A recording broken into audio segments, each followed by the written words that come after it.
প্রিয় শিক্ষার্থীবৃন্দ, তোমরা কেমন আছো? নিশ্চয়ই তোমরা ভালো আছো। কোভিড-19 এর দুর্যোগকালীন সময়ে আমাদের নিয়মিত ক্লাসরুমে শিক্ষা কার্যক্রম অনুষ্ঠিত হতে পারছে না। এই সাময়িক অসুবিধা দূরীভূত করার জন্য গণপ্রজাতন্ত্রী বাংলাদেশ সরকার এর শিক্ষা মন্ত্রণালয়ের নির্দেশনা মোতাবেক সরকারি পিসি কলেজ বাগেরহাটের দর্শন বিভাগের অনলাইন লজিক ক্লাসে তোমাদের সকলকে স্বাগত এবং আন্তরিক শুভেচ্ছা।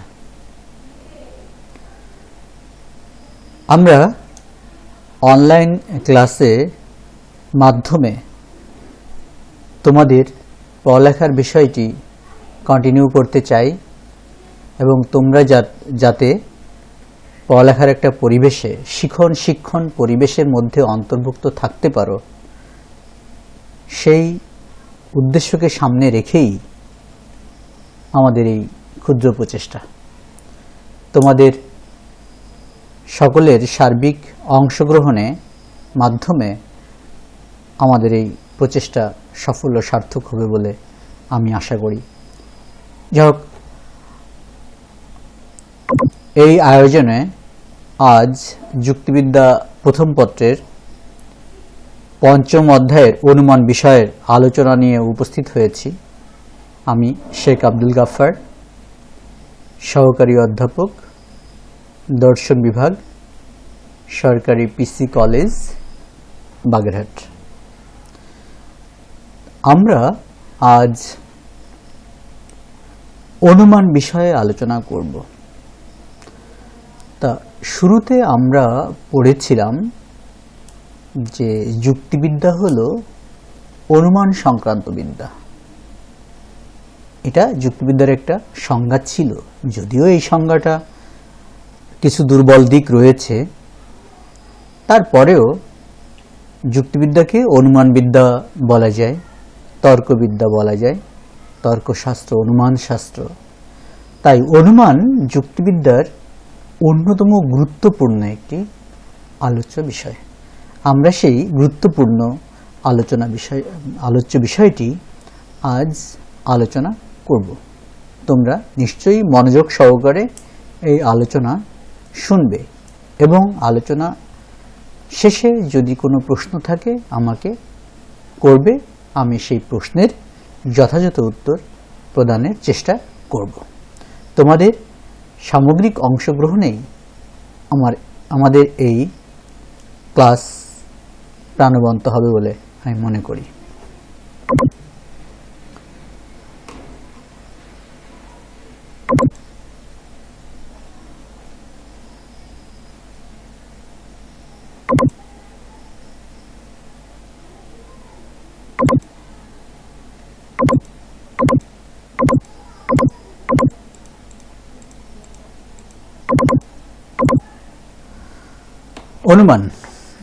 অনুমান এর ইংরেজি হচ্ছে ইনফারেন্স। এর ভার্ব হচ্ছে ইনফার আর নাউন হচ্ছে ইনফারেন্স। ইনফার করা, অনেকে বলে ইনফার করতে পারছি না, অ্যাজাম্পশন বলি। অ্যাজাম্পশন এটা অনুমান, কিন্তু লজিকের ভাষায় এবং অ্যাপ্রোপ্রিয়েট ইংরেজি হচ্ছে ইনফারেন্স বা ইনফার করা। অর্থাৎ আমরা যে বিষয়টি জানি তার ভিত্তিতে নতুন কোনো বিষয়ে সিদ্ধান্ত অনুমান করা। এই অনুমান আমরা দৈনন্দিন জীবনে প্রতিনিয়ত ব্যবহার করি। যেমন একজন ছাত্র ক্লাসে নিয়মিত আসে, ভালো পড়ালেখা করছে, শিক্ষকদের কথা মতো পড়া নিচ্ছে এবং পড়া শেষ করে পড়া প্রদান করছে বা উত্তর দিচ্ছে। এখন একজন শিক্ষক সেই ছাত্র সম্পর্কে অনুমান করছে নিশ্চয়ই ছাত্রটি ভালো রেজাল্ট করতে পারে। এই যে ভালো রেজাল্ট করতে পারে বা ভালো একটা ফল তার প্রাপ্য, এটা হচ্ছে ওই ছাত্র সম্পর্কে আমরা একটা অনুমান করলাম। এমনি আমরা দৈনন্দিন জীবনে আরও অনুমান করি, যেমন আগামীকাল সূর্য কোন দিকে উঠবে, তোমরা বলো তো?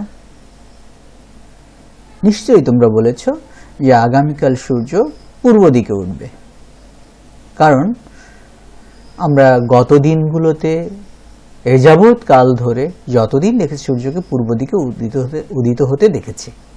এ থেকে আমরা অনুমান করলাম যে আগামীকাল সূর্য পূর্ব দিকে উঠবে। এই যে জানা বিষয়, গত দিনগুলোতে সূর্য পূর্ব দিকে উঠেছিল, এটা আমাদের জানা বিষয়। এই জানা বিষয় থেকে অজানা বিষয়ে চলে গেলাম, আগামীকাল সূর্য পূর্ব দিকে উঠবে। আগামীকাল সূর্য পূর্ব দিকে উঠেছে আমরা তো কেউ দেখিনি, এমন বিষয়ে সিদ্ধান্ত গ্রহণ করা হলো অনুমান। তা আমরা এই অধ্যায়ে আমরা কি কি শিখব? এই অধ্যায়ে শিখব অনুমান কি, অনুমান কাকে বলে, তার উদাহরণ আমরা এখানে বিস্তারিত আলোচনা করার চেষ্টা করব। তারপর শিখব অনুমান কত প্রকার ও কি কি, অর্থাৎ অনুমানের প্রকারভেদটা আমরা শিখে নিব। অবরোহ অনুমান কি, আরোহ অনুমান কি, অবরোহ অনুমানের উদাহরণ শিখব, আরোহ অনুমানের উদাহরণ শিখব, আরোহ এবং অবরোহ অনুমানের পার্থক্য শিখব। আমরা অনুমান বিষয়টি গভীরে আলোচনার গভীরে চলে যাই।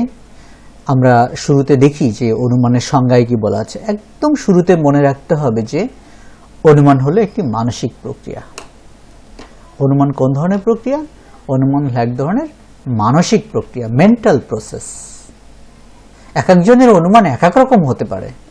অনুমান যে সবসময় একই রকম হবে এটা এরকম কোনো কথা নাই, বা এটা হয় না সাধারণত।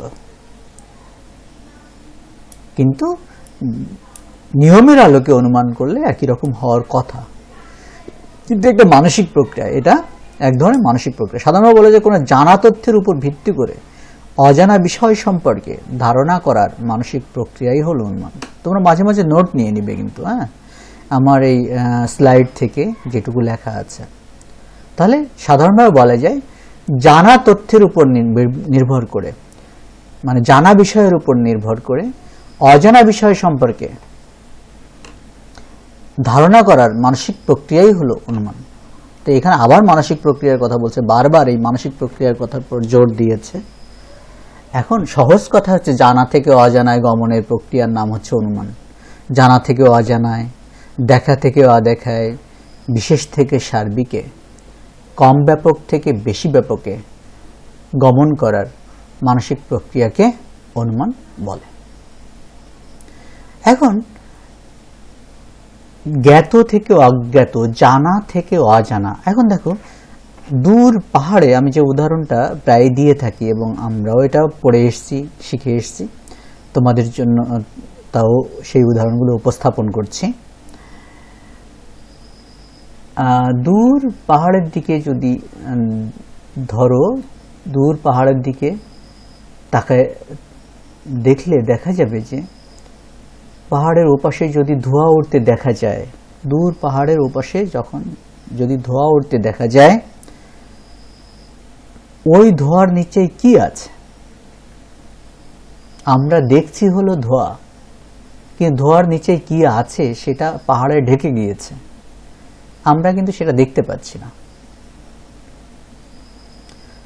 তোমরা অনেকেই বলেছ নিশ্চয়ই যে ধোঁয়ার নিচে আগুন আছে, কারণ no smoke can be happened without fire. কোনো ধোঁয়াই আগুন ছাড়া তৈরি হয় না। অর্থাৎ যেখানেই ধোঁয়া আছে সেখানেই আগুন আছে, যেখানেই আগুন আছে সেখানেই ধোঁয়া আছে, কিন্তু আমরা দেখতে পাচ্ছি ধোঁয়াটাকে, আগুন দেখতে পাচ্ছি না। তাহলে ওই ধোঁয়ার নিচে কি আছে? আগুন আছে। এই যে দেখা বিষয় হলো ধোঁয়া, আর অদেখা বিষয় হচ্ছে আগুন। অর্থাৎ জানা বিষয় হচ্ছে ধোঁয়া, আর অজানা বিষয় হচ্ছে আগুন। জ্ঞাত বিষয় হচ্ছে ধোঁয়া, অজ্ঞাত বিষয় হচ্ছে আগুন। তাহলে জানা থেকে অজানায়, দেখা থেকে অদেখায় গমন করার প্রক্রিয়ার নাম হচ্ছে অনুমান। আমরা সহজ কথায়, এক কথায় বলতে পারি, জানা থেকে অজানায় গমনের মানসিক প্রক্রিয়াকে অনুমান বলে। বলো। নিশ্চয়ই তোমরা বুঝতে পেরেছ। আমি আবারও বলছি, জানা বিষয় বা তথ্য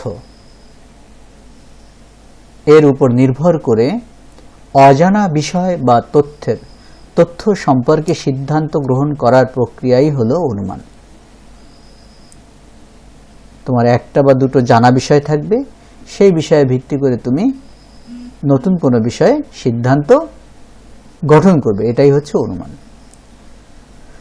তো আমরা দেখি যে অনুমানের প্রকারভেদ। অনুমান প্রধানত দুই প্রকার,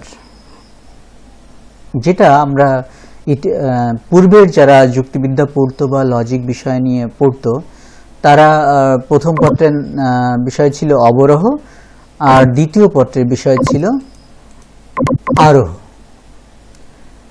অবরোহ আর আরোহ। তাহলে অনুমান প্রধানত দুই প্রকার, যথা অবরোহ আর হচ্ছে আরোহ। এখন এই অবরোহ আর আরোহ এটা হচ্ছে যুক্তিবিদ্যার মৌলিক দুটি অংশ। এই যুক্তিবিদ্যা এই দুটি প্রকার নিয়েই গঠিত। যা কিছু যুক্তি হয়তো অবরোহের মধ্যে পড়বে, না হয় আরোহের মধ্যে পড়বে। যা কিছু অনুমান হয়তো অবরোহের মধ্যে পড়বে, না হয় আরোহের মধ্যে পড়বে। এই অবরোহ এবং আরোহের বাইরে কোনো যুক্তি বা অনুমান হতে পারে না।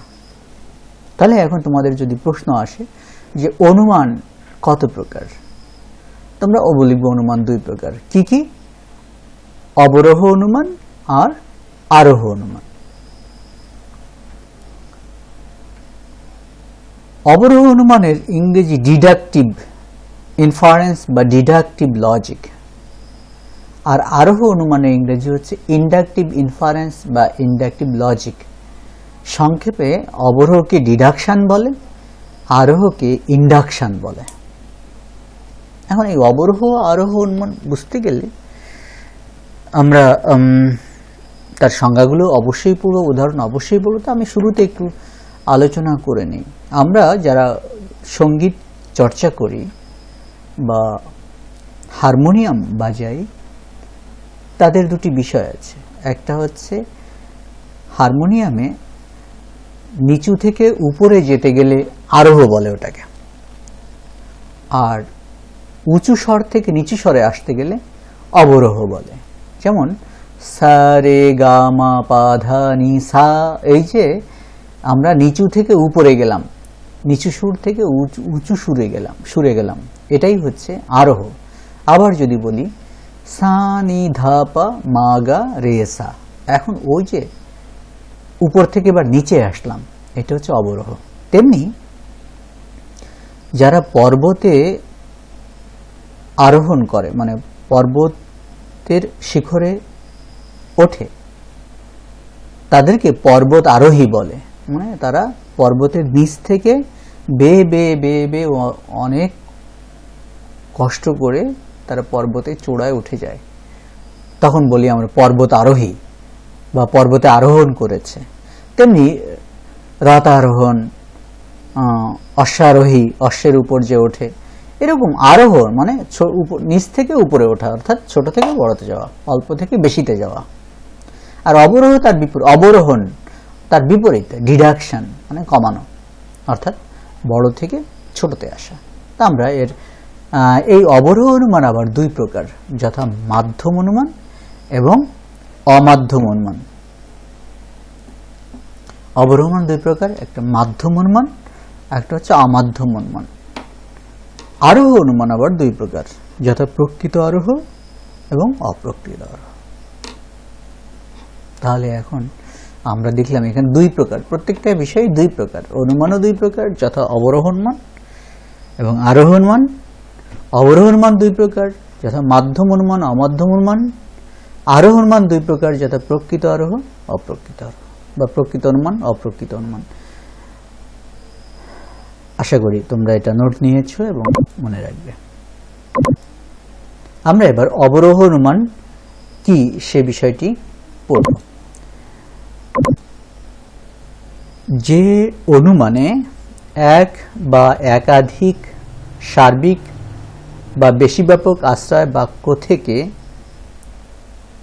অনিবার্যভাবে অপেক্ষাকৃত কম ব্যাপক বা সমব্যাপক সিদ্ধান্ত অনুমান করা হয় তাকে অবরোহ অনুমান বলে।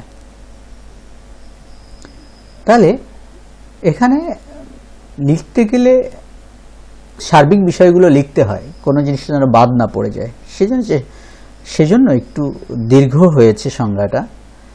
তাহলে আমরা বলতে পারি এক বা একাধিক সার্বিক আশ্রয় বাক্য থেকে, মানে আশ্রয় বাক্যটা হবে অনেক বড়,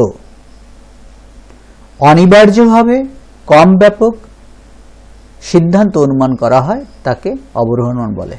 অর্থাৎ সার্বিক আশ্রয় বাক্য থেকে কম ব্যাপক সিদ্ধান্ত বা সমব্যাপক সিদ্ধান্ত অনুমান করার প্রক্রিয়াকে অবরোহ অনুমান বলে। তা আমরা একটু উদাহরণ যদি দেখি সেখানে আমরা বুঝবো। এখানে সহজ কথায় সার্বিক আশ্রয় বাক্য থেকে বিশেষ সিদ্ধান্ত, মানে সার্বিক থেকে বিশেষ, সার্বিক মানে বড়, বিশেষ থেকে ছোট, বিশেষ অর্থ ছোট, সার্বিক অর্থ বড়, বিশেষ অর্থ ছোট। তাহলে দেখা যাচ্ছে এটা নিম্নমুখী, এটা কোনমুখী? নিম্নমুখী। অর্থাৎ আশ্রয় বাক্য বড় থাকবে আর সিদ্ধান্ত ছোট থাকবে। এখন খেয়াল করো, বলছে যে অনুমানে সার্বিক আশ্রয় বাক্য থেকে, আমরা জানি সার্বিক বাক্য আমরা চিনব কি করে, আমরা অলরেডি পড়েছি এটা যুক্তি বাক্যের প্রকারভেদ পড়তে চেয়ে, যে বাক্যে শুরুতে সব বা সকল থাকবে বা কোনো থাকবে, সব সকল কোনো, এটা হলো সার্বিকের চিহ্ন।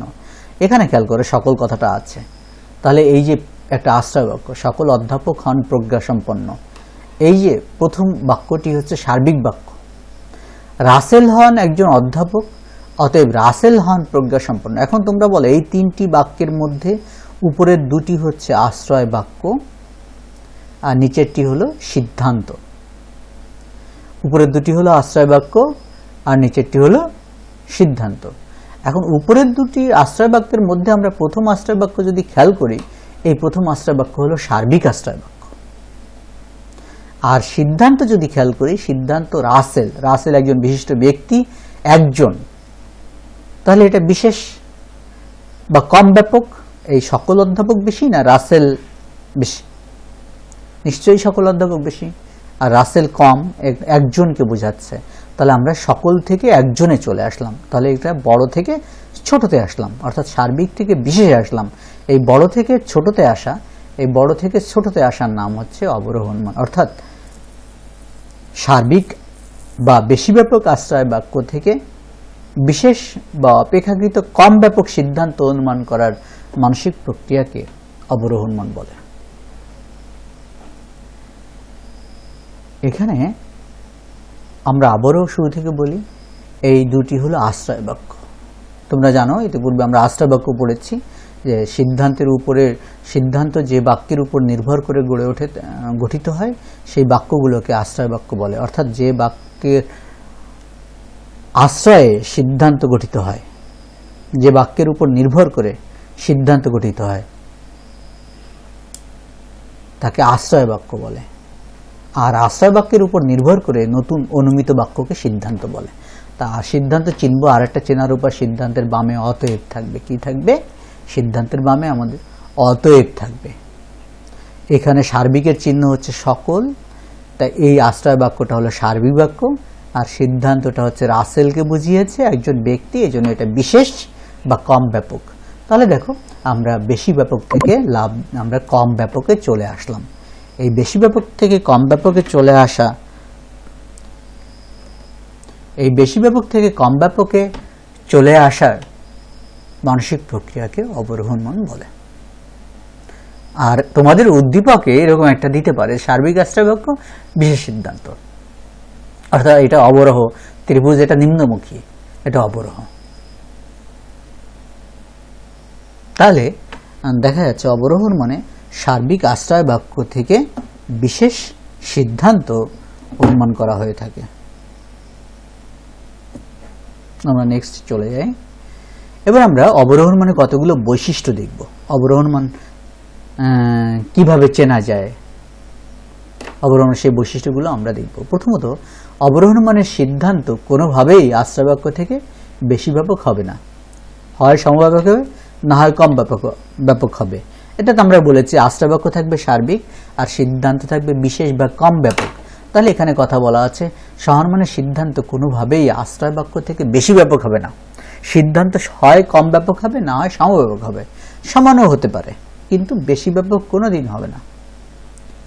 আমরা যদি পূর্বের এসে চলে যাই যে এখানে দেখো যে সিদ্ধান্ত কিন্তু আশ্রয় বাক্য থেকে বেশি ব্যাপক হয় নাই, সমব্যাপকও হয়নি, এখানে হয়েছে কম ব্যাপক। এবার দ্বিতীয়ত, অবরোহণ মানে সিদ্ধান্তের সত্যতা আশ্রয় বাক্যের সত্যতার উপর নির্ভর করে। ভালো একটা কথা, এটা কিন্তু অবরোহণ মানের অন্যতম বৈশিষ্ট্য যে আশ্রয় বাক্য যদি সত্য হয় সিদ্ধান্ত সত্য হবে, আর আশ্রয় বাক্য যদি মিথ্যা হয় সিদ্ধান্ত অবশ্যই মিথ্যা হবে। তো তোমরা জানো সত্য মিথ্যা এবং বৈধ অবৈধের মধ্যে পার্থক্য হচ্ছে যুক্তি হয় বৈধ হয় নাহলে অবৈধ হয়। অনেক সময় মিথ্যা আশ্রয় বাক্য থেকে যুক্তি বৈধ হতে পারে। এই আলোচনা ব্যাপক, আমরা পরের কোনো ক্লাসে এটা আলোচনা করব। আমরা দেখে নেই যে এইটুকু মনে রাখি যে অবরোহণ মানে সিদ্ধান্ত আশ্রয় বাক্য যদি সত্য হয় সিদ্ধান্ত অবশ্যই সত্য হবে, আর আশ্রয় বাক্য যদি মিথ্যা হয় সিদ্ধান্ত অবশ্যই মিথ্যা হবে। যেমন আমি যদি বলি সব হাতি আকাশে ওড়ে, মহেশ হয় একটি হাতি, অতএব মহেশ আকাশে ওড়ে। এখন শুরুতে আশ্রয় বাক্য আছে ভুল মানে মিথ্যা, যে সব হাতি কি আকাশে ওড়ে, তাহলে মহেশও আকাশে ওড়ে, এটা মিথ্যা হবে। তেমনি আমি যদি বলি যে সব মধু হয় টক, এটা এক গ্লাস মধু, অতএব এটাও টক হবে। আশ্রয় বাক্য যেহেতু মিথ্যা, মধু কখনো টক হয় না, অতএব এই গ্লাস মধু এটাও টক হবে না। তেমনি যদি বলা হয় সব মানুষ হয় দেবতা, অসুর হয় মানুষ, অতএব অসুর ও দেবতা। সব মানুষ দেবতা যদি হয়, এটা যদি সত্যি হয় তাহলে অসুর দেবতা, আর সব মানুষ দেবতা যদি না হয়, এটা যদি মিথ্যা হয় তাহলে অসুর দেবতা, এটা মিথ্যা হবে।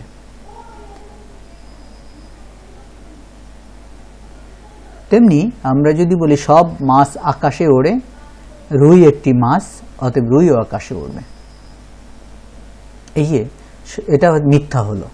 সব মাছ কি আকাশে ওড়ে? কিন্তু আশ্রয় বাক্য যদি মিথ্যা হয় সিদ্ধান্ত অবশ্যই মিথ্যা হবে। এখন আমি যদি সব মানুষ হয় মরণশীল, সক্রেটিস হয় মানুষ, অতএব সক্রেটিস মরণশীল, এটা আশ্রয় বাক্য সত্য, তাই সিদ্ধান্ত অবশ্যই সত্য হয়েছে, অর্থাৎ সক্রেটিস মরণশীল। আমরা নেক্সট বৈশিষ্ট্য, অবরোহণ মানে সিদ্ধান্ত আশ্রয় বাক্য থেকে অনিবার্যভাবে নিশ্চিত হয়। অর্থাৎ তো আমি আশ্রয় বাক্য দুটো বললে তোমরা সিদ্ধান্ত এমনি এমনি অনুমান করতে পারবে। যেমন আমি যদি বলি সব ছাত্র হয় মেধাবী, অশোক হয় একজন ছাত্র, অতএব কি হবে? তোমরা নিশ্চয়ই বলেছ অতএব অশোক হয় মেধাবী। এটা হ্যাঁ ঠিক, অশোক হয় মেধাবী, কারণ আমি আগেই বললেন সব ছাত্র হয় মেধাবী, অশোক হয় ছাত্র। তাহলে সব ছাত্র যদি মেধাবী হয়, অশোক যদি ছাত্র হয়, তাহলে অশোক তো অবশ্যই মেধাবী হবে। এটা অনিবার্যভাবে নিশ্চিত হয়েছে, মানে আশ্রয় বাক্য থেকে সিদ্ধান্তের মধ্যে এটা অনিবার্য সম্পর্ক থাকবে। আবার যদি বলি সব আম হয় মিষ্টি, ফজলি হয় একটি আম, অতএব ফজলি হয় মিষ্টি, এটা অনিবার্যভাবে চলে আসছে। নেক্সট দেখি, অবরোহণ মানে আকারগত সত্যতার উপর জোর আরোপ করা হয়। এখন আকারগত সত্য এই কথাটা তোমরা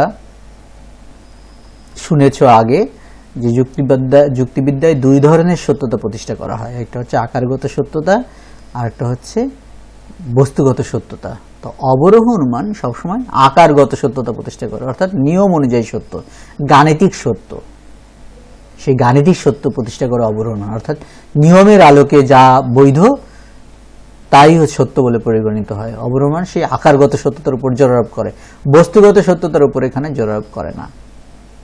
তাই বলা হলো যে সব মানুষ হয় অমর, রহিম হয় মানুষ, অতএব রহিম অমর। এই কথা বাস্তবের সাথে অমিল রয়েছে, অর্থাৎ বস্তুগতভাবে এর কোনো মিল খুঁজে পাওয়া যায় না, এটা মিথ্যা। কিন্তু এটা আকারগতভাবে নিয়ম অনুযায়ী এটা সত্য। আমরা সেটা পরে বিস্তারিত আলোচনা করব। অবরোহণ মানে সিদ্ধান্ত নিশ্চিত হয়ে থাকে, অর্থাৎ আশ্রয় বাক্য থেকে যেহেতু অনিবার্যভাবে সিদ্ধান্ত গৃহীত হয়, সেহেতু সিদ্ধান্ত অবশ্যই নিশ্চিত হয়। এখানে সব মানুষ যদি দ্বিপদ হয়, অশোক হয় মানুষ, অতএব অশোক কয় পা বিশিষ্ট হবে? অবশ্যই অশোক দ্বিপদ বিশিষ্ট হবে। সব গরু হয় চতুষ্পদ, মহেশ হয় গরু, অতএব মহেশ চতুষ্পদ।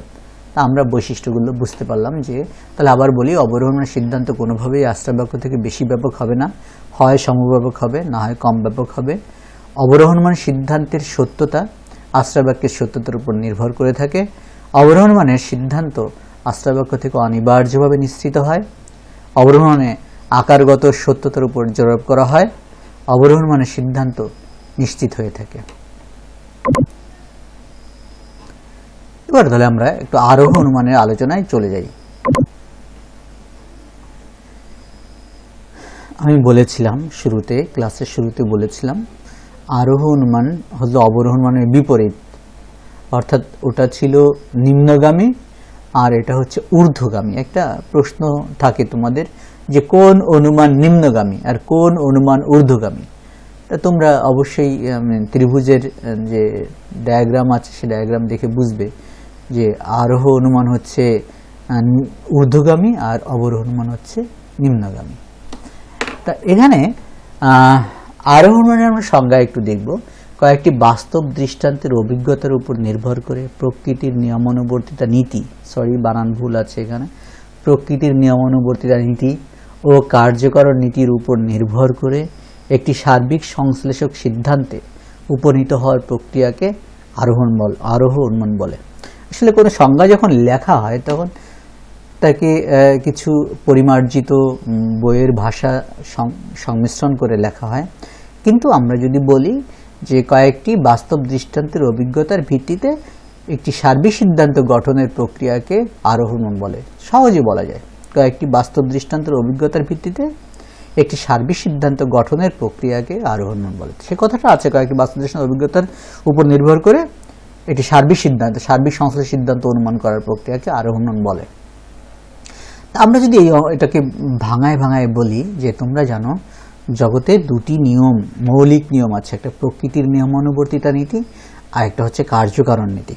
তা আরোহ অনুমানে এই দুটো নীতির একটি অথবা দুটি অনুসরণ করে সিদ্ধান্ত গঠন করা হয়। হয় শুধু প্রকৃতির নিয়মানুবর্তিতা নীতি অথবা প্রকৃতির নিয়মানুবর্তিতা কার্যকরণ নীতি, দুটো নীতির উপর নির্ভর করেই সার্বিক সিদ্ধান্ত গঠন করা হয়। এখন প্রকৃতির নিয়ম কি? প্রকৃতির নিয়ম হচ্ছে জগতে যা কিছু ঘটছে সব প্রকৃতির নিয়মে ঘটছে। যেমন সূর্য পূর্ব দিকে উঠছে, পশ্চিম দিকে অস্ত যাচ্ছে, দিন রাত হচ্ছে, জোয়ার ভাটা হচ্ছে, শীত বর্ষা গ্রীষ্ম পর্যায়ক্রমে আসছে, এসব প্রকৃতির নিয়মে ঘটছে। মানুষ জন্মগ্রহণ করছে, বয়প্রাপ্ত হচ্ছে, বৃদ্ধ হচ্ছে, মৃত্যুবরণ করছে, সব প্রকৃতির নিয়ম। আর কার্যকারণ নিয়ম হচ্ছে প্রত্যেক ঘটনারই কোনো না কোনো কারণ আছে। Every phenomenon which has a beginning must have a cause, মিলের কথা। জগতে যদি কোনো ঘটনা থাকে সেই ঘটনার অবশ্যই কারণ আছে। যদি কোনো শুরু থাকে, কোনো ঘটনার যদি কোনো শুরু থাকে, সেই ঘটনার অবশ্যই কোনো না কোনো কারণ আছে। এই যে কার্যকরণ নীতি এবং প্রকৃতির নিয়মানুবর্তিতা নীতির উপর নির্ভর করে একটি সার্বিক সংশ্লেষ সিদ্ধান্তে উপনীত হওয়ার প্রক্রিয়াকে আরোহণ বলে। আমরা তাহলে নেক্সটে চলে যাই। যেমন দেখি এবার দেখো ত্রিভুজটি ঊর্ধ্বমুখী। ত্রিভুজটি কোনমুখী? ঊর্ধ্বমুখী। তাহলে এই ঊর্ধ্বমুখী ত্রিভুজ সেটা হচ্ছে আরোহ অনুমান। এখন দেখো আমি বলছি রাসেল হয় চিন্তাশীল। সার্থ একজন দার্শনিক, রাসেলও একজন দার্শনিক। সার্থ দার্শনিক সাহিত্যিক, রাসেল দার্শনিক গণিতবিদ। রাসেল হয় চিন্তাশীল, সার্থ হয় চিন্তাশীল। ক্যামু একজন দার্শনিক, বিখ্যাত দার্শনিক সাহিত্যিক।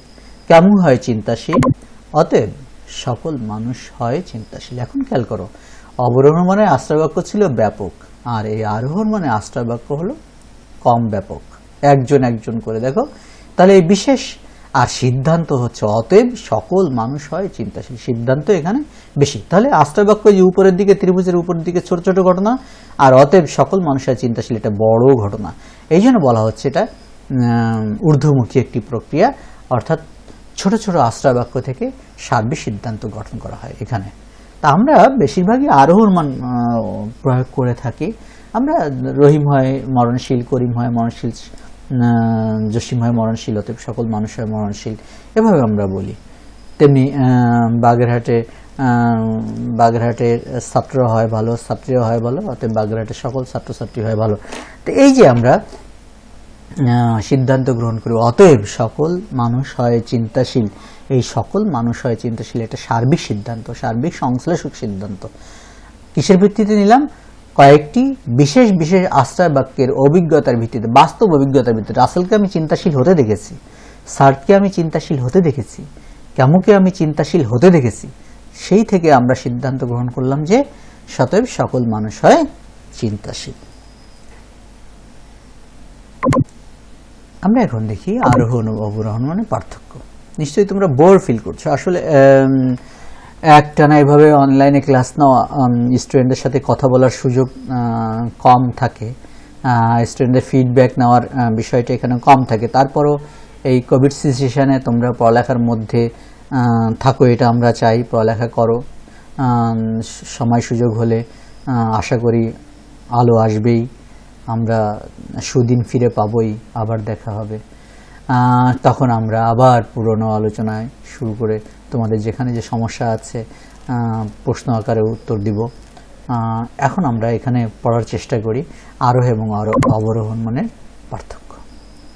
তা আমরা দেখি অবরোহণ মানে সিদ্ধান্ত কোনোভাবেই আশ্রয় বাক্য থেকে বেশি ব্যাপক হবে না, আর আরোহ মানে সিদ্ধান্ত কোনোভাবেই আশ্রয় বাক্য থেকে কম ব্যাপক হবে না, মানে এটা বেশি ব্যাপক হবে না, এটা কম ব্যাপক হবে না।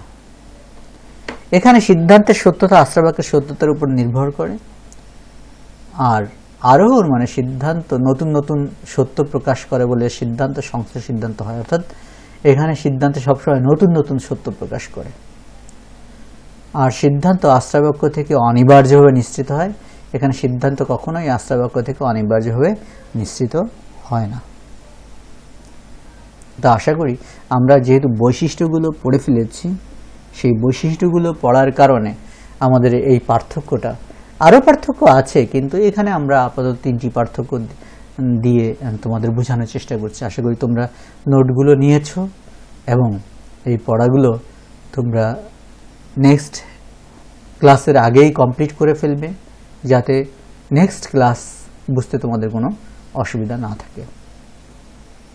আবার দেখা হবে তোমাদের সাথে পরবর্তী ক্লাসে। তোমরা ভালো থেকো, সুন্দর থেকো, সেফ থাকো, নিজে সেফ থাকো, পরিবারকে সেফ রাখো, আর দেশ এবং জাতির জন্য আমরা দোয়া করি আমরা যেন অতি সত্বর সুস্থ স্বাভাবিক জীবন ফিরে পাই। সকলকে ধন্যবাদ, সবাই ভালো থেকো। পরবর্তী ক্লাস দেখার আমন্ত্রণ জানিয়ে আজকেই এখানে শেষ করছি। আল্লাহ হাফেজ।